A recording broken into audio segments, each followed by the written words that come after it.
Alhamdulillah, hujan kenyarinya. Hujan rahmat. Stok baru masuk.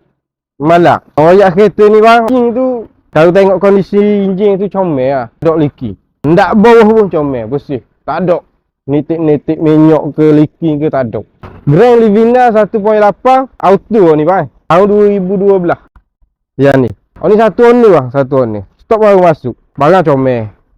Lalu ni yang untuk harga 16,500. Ada orang minta 16, ada orang minta 15,800. Ada orang minta 15,300. Dia akan jadi gitu bang. Jadi gini angah royak special harga tu boleh. Royak special harga. Jadi angah ni suka kamu tengok kondisi kereta ni, mari berasa berminat, teh bawa puas hati baru dia harga. Tapi gini angah offer ni siapa cepat dia dapat Siapa cepat dia dapat. Barang insya-Allah condition puas hati bang. Barang ni jaga ni.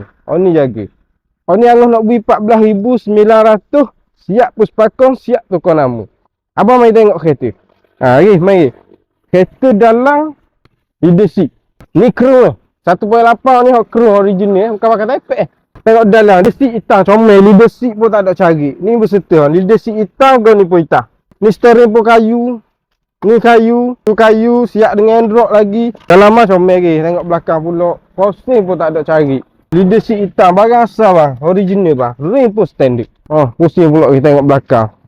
Sangat jatuh crossing lawah bang, kak. Anak ni 5 orang, 10 orang boleh tidur lagi jatuh crossing belakang tu. Ring pun original lagi. Dalam comel lah, memang comel. Comel kondisi kereta boleh tengok. Cak pun asal lagi. Allah, kalau orang boleh barang ni kan nak kata kata ngepeng kuat sangat.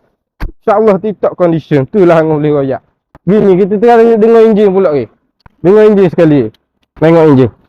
Tengok Allahu Rabbi Allah. Melih berapa? Melih 154,000. Start kali. Bismillah. Allahu Rabbi Allah. Kong. Allah, nombor 1 mari lalu rak hari sejuk Siap Android. Kamera reverse sekali. Allah, siap kamera reverse lagi. Dah nak gap lagi ke? Nak gap lagi. Tengok enjin nak sunyi. 14,900 Abang akak berminat, mari tengok teh, bayar tu. Harga siap puspakong, siap tukar nama. Beres.